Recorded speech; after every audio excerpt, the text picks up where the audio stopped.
Hey, good morning, guys. It is August 14th, and Chambers is in Hebrews 12 today.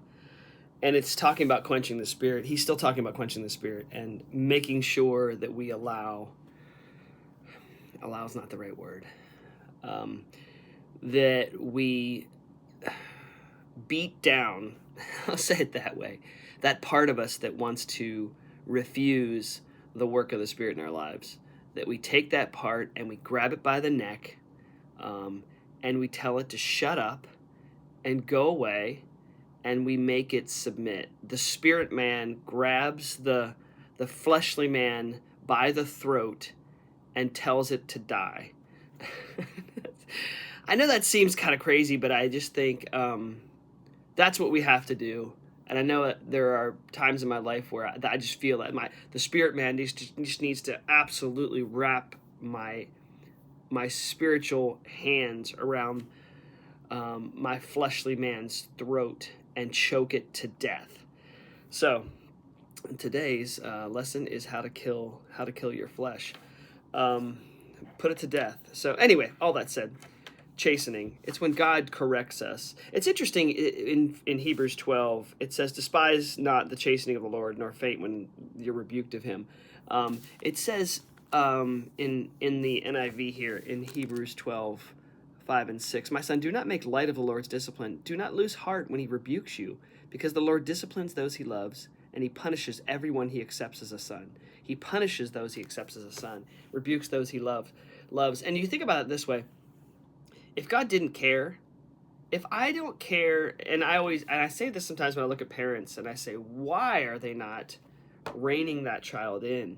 And you think, it's laziness, first of all, and God's never lazy, so He absolutely reins us in. But in parenting, it's not just laziness, it's a lack of love. It's a lack of concern for your child.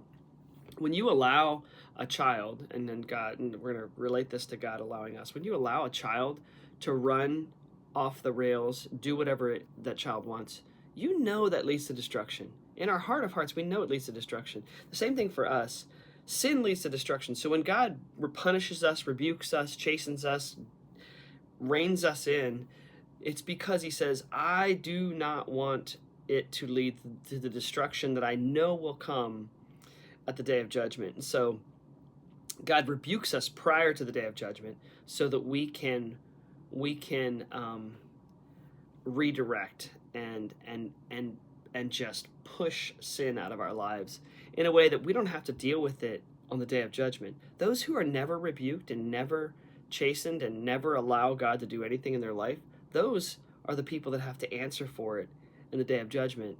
And we who are being sanctified by the saving work of Christ in us, we're the ones that when the day of judgment comes, we're able to say, no, my sins are paid for. Anyway, a few things that Chambers says here. Sorry.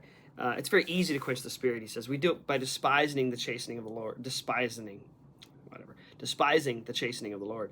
Never quench the spirit. Do not despise Him when He says to you, don't be blind on this point anymore.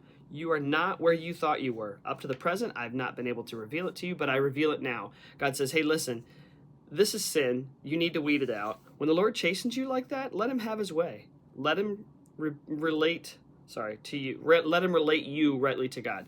Let Him expose the truth of God's word, the truth of God's correction, and relate you or get you in right relation with God. I love what he says down here in this last paragraph. He says, sanctification, and this is one that I struggle with in all honesty, because I think, what does sanctification look like? I think that's a question that maybe we shouldn't really ask, except to ask God.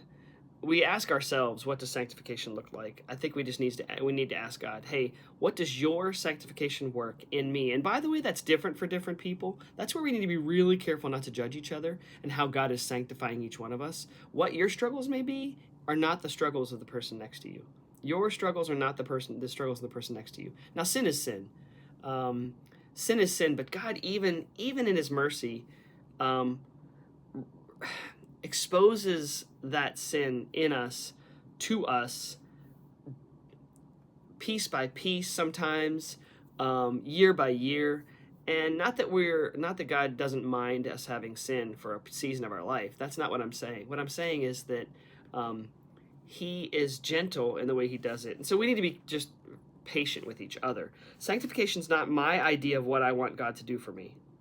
Sanctification is God's idea of what he wants to do for me. And so I think that's where we need to be. We need to just say, Lord, have your way. Punish me, rebuke me, chasten me, do whatever you need to do until I can grab that man of flesh and choke him out. I hope that's a good vision for you guys. Guys, have an awesome day.